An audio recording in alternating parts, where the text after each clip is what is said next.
Something caught my attention this morning while reflecting on the gospel passage from St. Luke, chapter 4, verse 38 to 44, which is our gospel of today. That when Jesus left the synagogue, he entered Simon's house. Now, Simon's mother-in-law was ill with a high fever, and they asked him about her. And so we are told he stood up above her, rebuked the fever, and left her. And immediately he rose and served them. Something caught my attention. What was that? In fact, two things. The first one is that Jesus knew the home of Simon, and he went to the home of Simon. He did not say, "Oh, you are my disciple." No, he knew his home. He felt free to enter the home of Simon. He didn't say, "Oh, you know what, you're a fisherman. I'm the big boss. I am the master. There's no need for me to go to your house." He went to his house. Left the synagogue, went to his house. Took the pain to know his house. Went to Simon's house. The second that caught my attention, which I think was very, very important, is the fact that in Simon's house lived his mother-in-law. She lived with Simon. And even though she was sick, with a very high fever, we're told, they did not neglect her. She was brought in, she was living with them.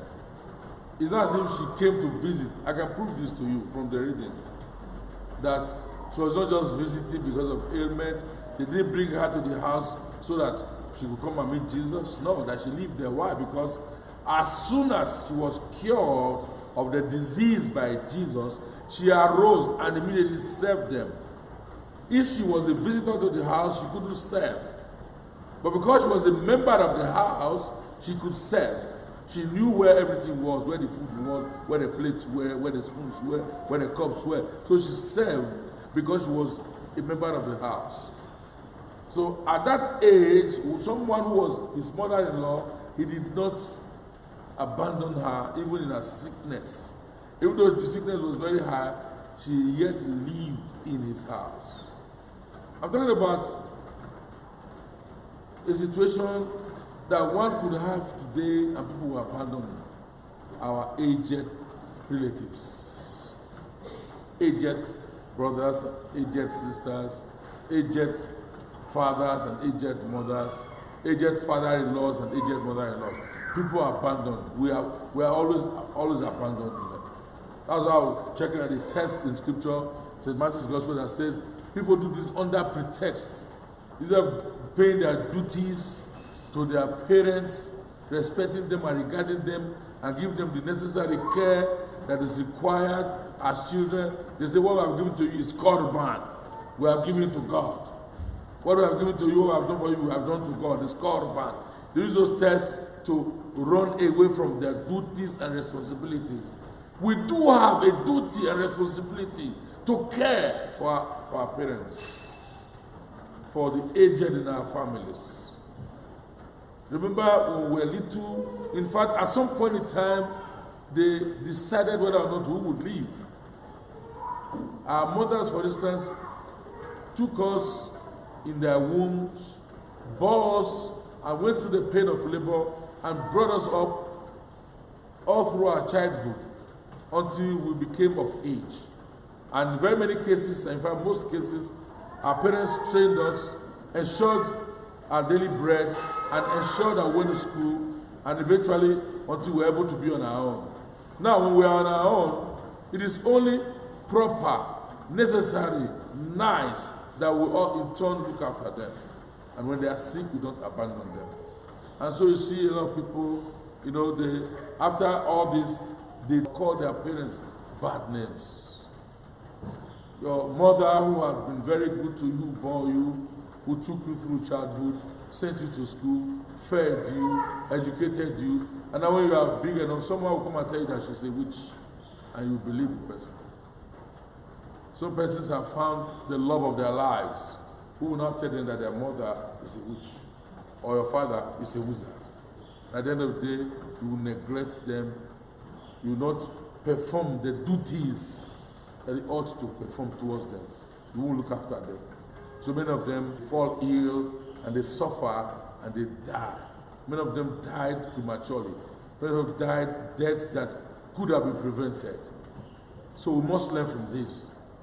If Jesus did not support the idea of us catering for our families, he wouldn't even go to Peter's house, let alone going there to heal someone in that category who was sick. They practically begged him and said, please do something for her. And then we are told to rebuke the fever, and then she became well. Not only that, she became a source of blessing to all those in the community. Because after he did that, many persons brought in people in their neighborhood and in their community who had all kinds of diseases and ailments. And we are told that the Lord Jesus laid his hands on every one of them and healed them, every one of them. And in fact, demons also came out of many who were crying, you are the Son of God. Why? Because they knew that he was the Christ. But Jesus would not allow them to speak. And so we do have a duty and a role to play in the life of our parents. So when they are aged, so when they can no longer take care of themselves. It is our duty. No one, if God has given you the wherewithal, the privilege, the opportunity, the ability, and the capacity to take care of your parents, should neglect these our parents for any reason. Under any pretext. Do never say, no, it's not a witch or it's not a wizard. If he was a witch or she was a witch or he was a wizard, and then you are not scared they want to kill you, why did they not kill you when you? Why should they be killing you now? So we must learn. And in any case, if your dad is a wizard or your mom is a witch, and you are a child of God, you should have to deliver them. And in fact, no witch or wizard will have power if you are a child of God, you believe in Jesus. Because no power in heaven and on earth can consume you because you believe in Jesus. Because he that is in me, he that is in you, is greater than he that is in the world. So why are you scared? We don't have any reason to neglect our parents. So when they are sick, when they are aged, when they are hungry, we should feed them. No matter how much you earn, how little the money that you earn, or money that you work, no matter how little it is, a certain proportion of what you earn should go to your parents who do not work anymore. When they are retired from the duty that are performed all through their life, with which they took care of you. And so when nothing is coming in, you are the one who is some sort of investment to them. And so you should let them also have the benefit of good care. So it's a challenge to each and every one of us, never to neglect our parents. And again, the Word of God tells us that if you honor your father and your mother, your days will be what? Be long. So if you want your days to be long, want to receive similar blessings from your children and from future generations, do what is good. In fact, what is best for your parents. The Lord will also watch over you and will ensure that you receive the same thing. In fact, when your parents bless you, the blessing will go with you wherever you go.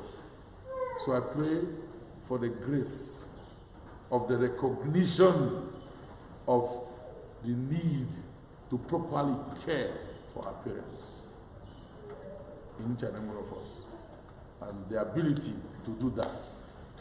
Because God himself is the one who made the provision if we are ready to do that. May he be with us always through Christ our Lord. Amen.